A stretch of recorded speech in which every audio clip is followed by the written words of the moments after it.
Hello YouTube, this is Morgan Airspeed Prime here with my next Boruto manga review. This one's going to be for chapter 54, which is called Bro. We got, of course, a cool color page to go with this chapter here. Really cool to see, I suppose, Momoshiki as Boruto here. But yeah, the chapter being called Bro ends up being more of a reference to Boruto in the past. It's already called Kawaki this, but this is going to be Kawaki returning the favor as he attempts to fight Momoshiki to get Boruto back. But yeah, let's go into some initial thoughts, just general on the chapter before we get into the specifics and go through it page by page. Overall, another really good chapter. I think the most surprising thing about this chapter was that the threat of Momoshiki being out again and him being the big threat on the battlefield is gone. I thought that would actually take like 2-3 chapters to resolve, but the fact that by the end of this chapter there's no obvious like threat, like the battle is over.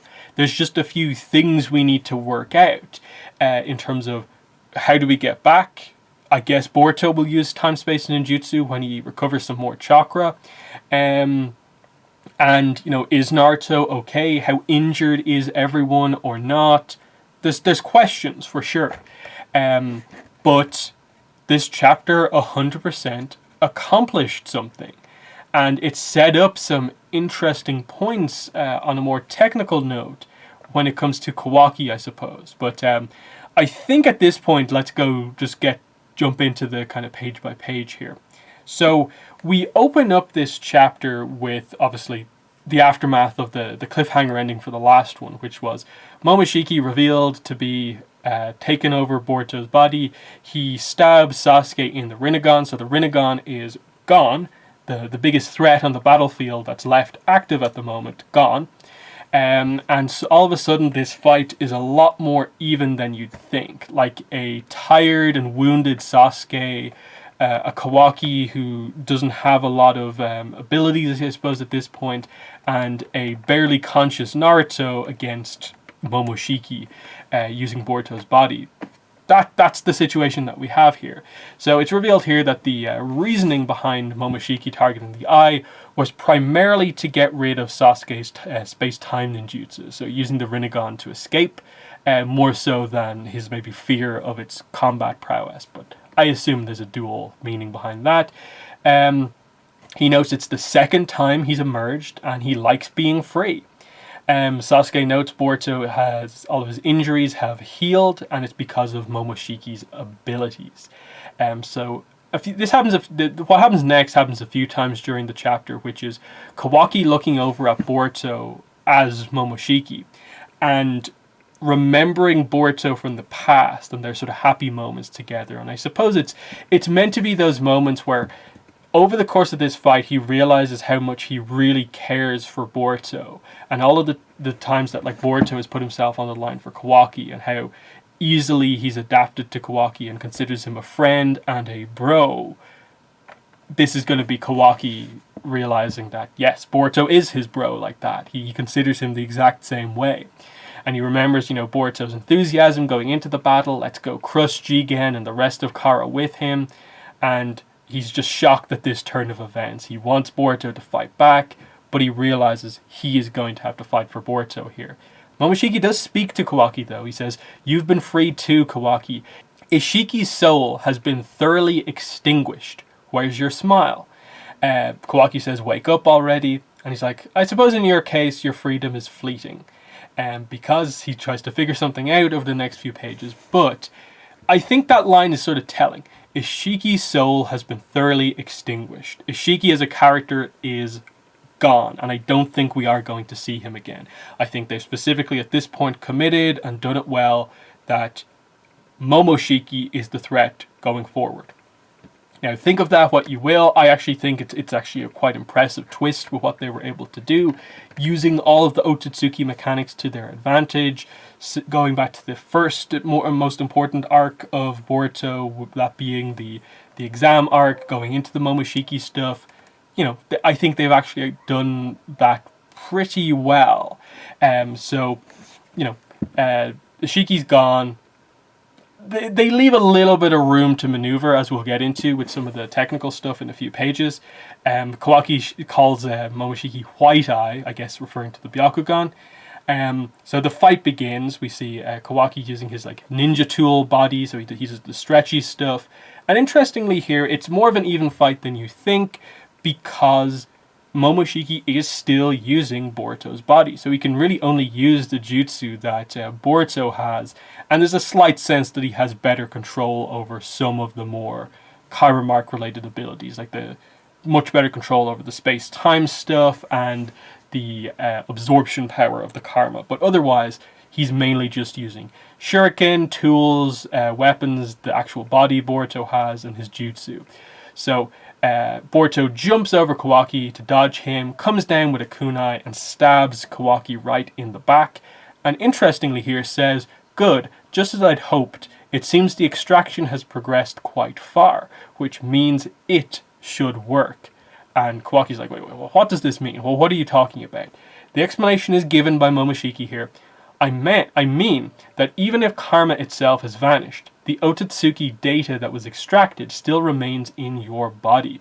Just as with Boruto, the process was at about 80% complete in you. That's right, your body is almost wholly Otsutsuki at this point. And so, I should be able to use you as my sacrifice to cultivate the divine tree. It might be on the small side, but I ought to still yield a decent-sized chakra fruit.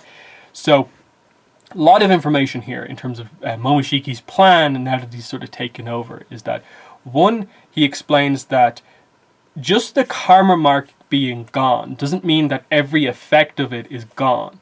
I suppose its ability to be used as a reincarnation vessel for the dead Otsutsuki is gone, but it's still more or less morphed your body to be a Otsutsuki vessel. So it is considered a primarily Otsutsuki body at this point.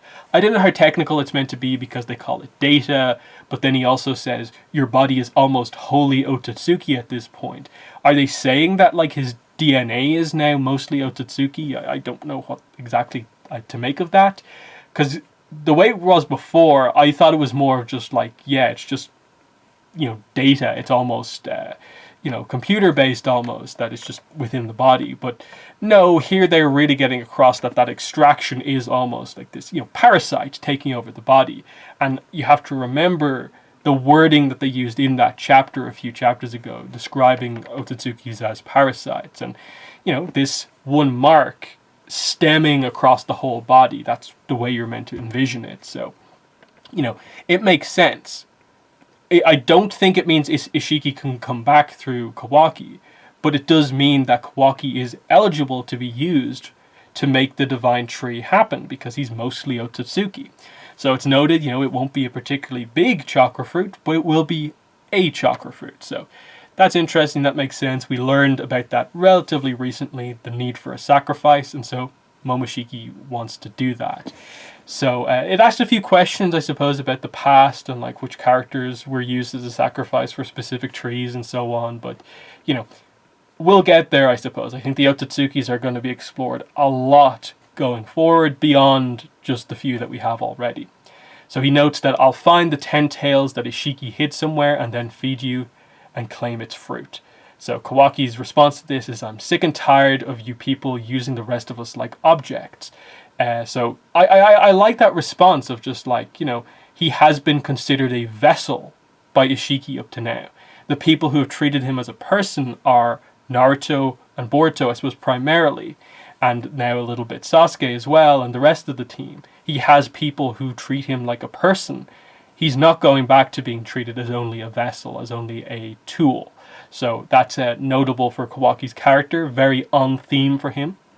Then we get a very interesting page. It's 6 panels, 1 page, Naruto just trying to get up, collapses back down, my body feels like it's made of lead, this isn't good, and he collapses still to the ground, and it doesn't look like he's going to wake up for a while. They come back to this at the very end of the chapter, and I'll discuss it, I suppose, more there. But my impression is, I don't think Naruto is dead. They would have done way more if they were killing Naruto in this way. Way more. We would have had flashbacks. Sasuke, like so many characters that like are here would have been involved in this if this was the death of Naruto. It still, I suppose, has to be treated like that, because I think this is then taking Naruto out of action for, I think, most of the rest of the series.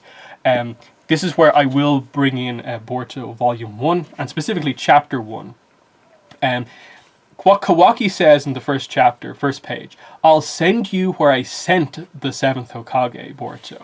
So that's key, that apparently Naruto has been sent somewhere. But he seems fine, and he's in possession of the key characters at this point. No one has sent him anywhere, especially not Kawaki at this point. So how does that all happen? And I'm beginning to think that maybe that first chapter takes place a little further into the future than we think. That I think we're going to get the time skip, and it's going to take an arc or two to get to the first chapter once again.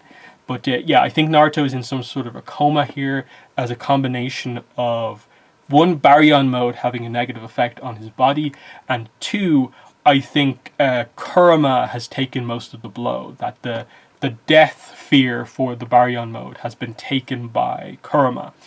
I believe we know Kurama can't ever be like fully destroyed, so he'll just be, I suppose, reborn at some point. But for Naruto, I suppose, this is the equivalent of a tail beast extraction, which usually kills a Jinchuriki, but because Naruto is an Uzumaki, and then is just in general a very special shinobi with, you know, having aspects of all of the tail beasts in his body, just being who he is, the like reincarnation of like one of the Sage of the Six Path sons, and all this sort of stuff. There's enough explanation there where I can be like, okay, yeah, the effect that this has is just that he probably won't be able to be a fighter in the series anymore, and even if he wakes up, I doubt he'll be capable of fighting all that much. Or if he can, his level is going to be way, way lower than we think. In a similar way to if Sasuke doesn't get his Rinnegan regenerated in some way, Sasuke has also been like quite heavily depowered, and suddenly it brings a lot of the younger characters back into play, and it's not just like Naruto and Sasuke up here with the Otsutsukis like capable of fighting them, and then you have like, you know, the Kage somewhere down here, and then way down here is where like Boruto, Sarada, Mitsuki, and the other kids are. You have to bring that level closer together so that our characters after a time skip can get to the level of the current adults overall. Because again, no, it's going to have to be Boruto, Sarada, Mitsuki, Shikadai, those type of characters who play a key role in Boruto Shippuden coming up, I guess. But yeah, the fight between Boruto and Kawaki, you know, commences, I suppose. More action, some pretty cool stuff. Sasuke comes in with his sword at this point as well. He fires a lightning style jutsu at him, but he notes you should have been able to absorb that, but he didn't. So this begins Sasuke's thought process here. Why isn't Momoshiki absorbing everything when, let's remember in the first fight, he basically just spammed absorbing stuff, and it was like a bit annoying how often he did it, but now he's not doing that. Why is that? Momoshiki does taunt him, "Do you really intend to kill your favorite student, Sasuke?" And we have a flashback to the conversation Boruto and Sasuke had going into this. "I swear to stop you with all my strength, even if I have to kill you." And his answer to Momoshiki is, "Yes, if I must, because I'm his teacher." So he activates his Sharingan here, and activates the Amaterasu. Momoshiki blocks this with a Shadow Clone. I know some people pointed out that, like, I think the way it works is that one of the eyes is the one that activates the flames, and the other one is the one that kind of controls, manipulates, and puts out the flames. But I'm guessing just because, again, Sasuke is special as well, because he has the Rinnegan and Sharingan, they more or less have simplified it to where he still has his Sharingan, so he can use the abilities of the Sharingan. He just doesn't have the abilities of the Rinnegan because the Rinnegan eye was the one that was taken out. So there's that. He fires a fireball jutsu at him, but again, Boruto dodges instead of absorbing it. Big questions coming up. Kawaki notices that Naruto is not moving. They want to go after to help Naruto, but the Sasuke keeps Kawaki on track. we have to focus on Boruto. One, to save him, but two, because they need to have the only character capable of using space-time ninjutsu with them so they can get back to where they're from. Because again, they've been space-time ninjutsu'd into this place that they're not really sure where it is. So they need to have Boruto to get it back. So that's another key aspect to this.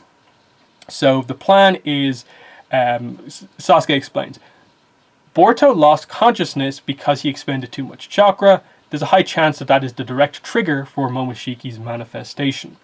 Conversely, if we can restore Boruto's chakra, he may be able to regain his consciousness. So it's a bit of an interesting one here, this kind of balancing act of like, if Boruto uses chakra up to a certain point, it runs the risk of Momoshiki being able to sort of take control of his body. But then when Momoshiki takes over, he still is reliant on using Boruto's chakra. So he is sort of limited when he comes out. And the point they're making here is that if Momoshiki absorbs jutsu, it'll basically give Boruto chakra back and will allow it to take over. So that's the point that's being made here. He can't risk refilling Boruto's chakra, otherwise he'll lose control. So Momoshiki decides that it's time to bring that out. And I actually like this as a character moment for Momoshiki, because one of the things that I suppose ultimately led to his defeat was Boruto's vanishing Rasengan actually getting one of the first hits in on Momoshiki. So he uses it himself here to attack Sasuke, and he hits him right in the vital spot, but it was too weak, highlighting Momoshiki's need to also work on how much chakra he is or isn't using. So pretty important stuff overall. Kawaki remembers the vase, of course, and Boruto telling him, how are you going to make up for this and the broken vase? But he's like, I apologized already. That's the part that I don't like about you. And just highlighting the growth that these two characters have gone on, what Kawaki has done to sort of make things up to Himawari, to make things up to Boruto, and we see that he's putting himself on the line here as well for Boruto. So really, really good stuff overall. And here's the bro moment. He also remembers, it's not just about karma for me anymore. At this point, you're too important to me to leave you be. Right, bro? And he sticks out his fist. And so how is he going to return the favor? So Momoshiki comes in and tries to space-time Kawaki away, but Kawaki activates his fire-style jutsu, but he hits himself and Momoshiki. So Momoshiki's like, wait, what's going on here? And then he realizes, wait, he's not like popping. It's not a shadow clone.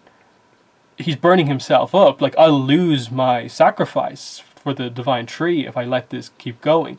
So this is how Kawaki forces Momoshiki to absorb some jutsu. Momoshiki has to absorb the fire from Kawaki, who's burning up, to keep him alive. Otherwise his plan is all for nothing. So he does that, but this gives Boruto the chakra needed to fight back. So it happens immediately. Momoshiki's still mainly in control here at this point. He again tries to space-time him away, but Boruto takes over control again and stops him. We get a big moment, that's enough, Momoshiki. Pretty good. Again, he tries to go and do it again, but no. This time, Boruto, to maintain control once more, he grabs the horn on his own head, the Otsutsuki horn, and just snaps it off. And immediately the karma mark retreats from Boruto. It takes a little bit, but it eventually goes away from his eye. Boruto collapses to the ground, and the two of them, Boruto and Kawaki, are just left there, exhausted from this, battle. And I like it because it's just, sorry to be trouble, is what Boruto says, and back at you, stupid bro. So, the return of the bro from Kawaki.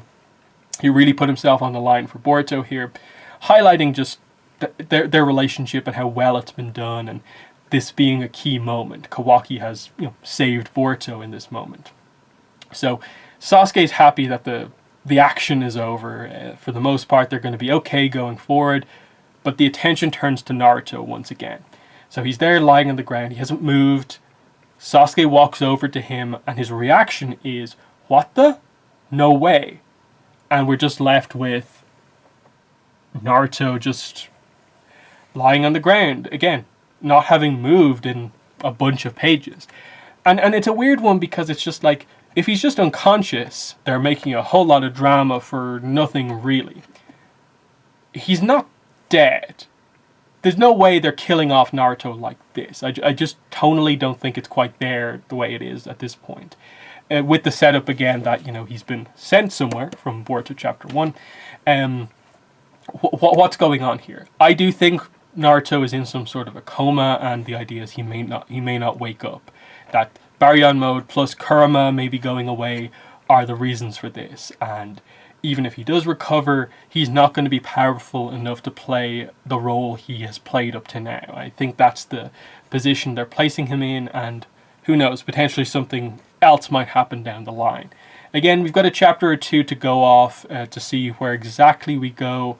In terms of can any more twists happen? I'm guessing we'll get to Boruto time skip in 2 or 3 chapters. What other characters are there in play here? I don't think they're going to do anything fancy with Ishiki again or some sort of reveal there, because I do think they're committing to Momoshiki as the surprise threat in all of this. Code is the one remaining kind of key member of Kara who hasn't done anything. So is he going to pop in and do something? I don't know. We don't know what his whole issue is or what's going on with him. There's that. Kashin Koji, I suppose, could return, but again, he's pretty much on the good side at this point, so we don't know what the situation is there. Amado, there's still maybe some suspicion about him. They might do something, who knows. Delta, I think, I don't think she was fully destroyed, if I remember correctly, but there's like, she could be a factor again. But I really do feel this is how they're going into the time skip. With Naruto fully out of action, Sasuke now missing the Rinnegan, and a very unlikely chance of a recovery on that, because I suppose Naruto would have been the only one capable of like restoring the eye, but he's not going to be able to do that, so what's the situation? The other thing is that, referring again to the first chapter, where does Kawaki get a karma mark from? Because they specifically note in this thing, it is said by Momoshiki, Ishiki's soul is gone. But also that your body is 80% Otsutsuki.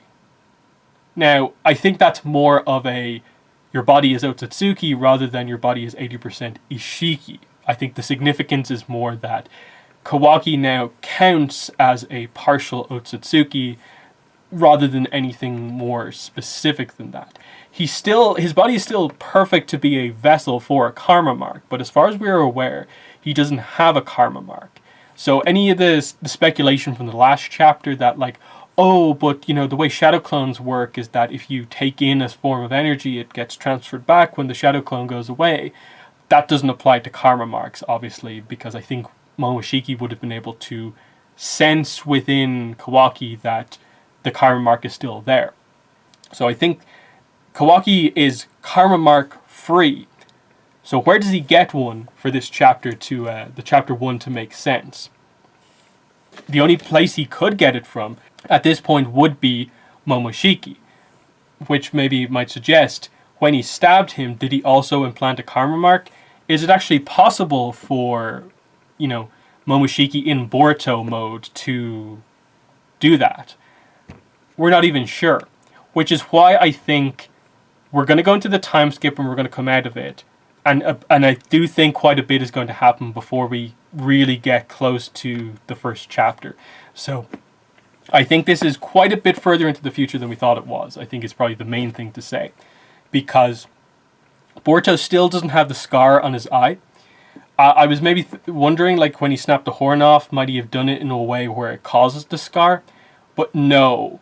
They know he just snaps it off at the top, and when his face goes back to normal, you can see in the final, the panel here with Boruto, there's no sign of a scar. I know you can't see all of his face, but I think you'd see a scar if there was one. So that's not there. They haven't used the Jogan either. So that was a big thing in terms of like that would be the key thing to stop Momoshiki. But I think that the important thing to remember as well is that Boruto still has Momoshiki's karma mark from all the way back in the initial arc where Momoshiki was defeated. and it's at 80%. If that gets to 100%, by the rules of the Otsutsuki, Momoshiki can fully reincarnate into Boruto if he wishes, and his full power level returns. That obviously doesn't happen because, again, Chapter 1. So the Jogan, I suppose, is going to have to come into play a bit later on to potentially be the thing that stops Boruto, even if he is 100% Otsutsuki, as stops the reincarnation from properly happening. And I'm thinking that probably what they do is that once Momoshiki realizes the significance of the Jogan, that's when he might implant a karma mark in Kawaki, who is a much more suitable vessel. And it becomes this interesting situation of Boruto, who has Momoshiki sort of inside him, but Kawaki, who also has Momoshiki inside him. And again, how do they do that? In that, like, can Momoshiki take control of both of them at the same time, but it's one or the other? Because it seems like the consciousness of Momoshiki is with Boruto, but the karma mark can be with multiple people, and the power can be used multiple times. So how does Kawaki become evil, I suppose, apparently, and do something with Naruto? It's very confusing. Like, I think we're going to eventually get to a point where we may have to look at the opening scene of Boruto very differently depending on how the next bunch of chapters end up going. But yeah, another very entertaining chapter. The hype just continues to build, and now with this cliffhanger of like what has happened to Naruto, that is actually a very good cliffhanger because you want to know what the full detailed explanation is and what's happened. Some people are going to believe he might be dead, but I think most people, like myself, are going to be like, okay, he's in some sort of a coma. How bad is it? What are the specifics on what has actually happened, and how bad are we here? How are they going to get out? Is there any twist in the next chapter? Like, might Code turn up and do something? We're not exactly sure. I'd be very surprised if something happened where, like, all of a sudden Ishiki returns out of nowhere through Kawaki. No, that would make Momoshiki out to be a bit of an idiot, that he senses what's going on in Kawaki so much but doesn't sense that Ishiki is still there. Plus the tease of, his soul is gone. So Ishiki's done with. I think we might get more on him through like backstory at a later point, but it's Momoshiki in play now, and we've got quite a bit to do. I guess it's going to be a sort of almost like an epilogue to this archetype chapter next time out, as we make our way back to the village. Boruto will recover, he'll space-time them back, and Sakura or whatever can check out what's wrong with Naruto. But we'll also, I suppose, get the reaction potentially from the likes of, like, how is Hinata going to feel about the fact that Naruto is in a coma or whatever. Himawari is going to be very upset. Where do we go from here? Because the big thing is that we have to deal with the fact that Boruto is now the one who is a major threat. We've seen the damage that he's potentially able to cause in terms of, like, taking out Sasuke's Rinnegan when he turns into Momoshiki. So this creates a little bit of a situation similar to, I suppose, Naruto at the start of Naruto Shippuden, where there was almost like a fear surrounding Naruto of, like, he can't control the Nine Tails, and if he goes too out of control, who will stop him? It's a similar situation here of, like, if Boruto uses too much chakra, Momoshiki takes over, and it's almost an even worse situation because it's an Otsutsuki. That's very cool, but there's still a lack of clarity about, like, what exactly we're getting up to next, which I kind of find interesting. But yeah, strong chapter. So that's been the review. In the comments, let me know what your thoughts were on this chapter. How do you think things are going down? Are they teasing the death of Naruto, or do you agree that it's just some sort of a, really, really devastating coma-like thing? Where are they going to go to build towards, I suppose, getting us to chapter 1, and the fact that not everything lines up just yet, but just where are you at with Boruto at this point? Where do you think things are going? But that has been the review. That's been the video. Thanks for watching, and bye.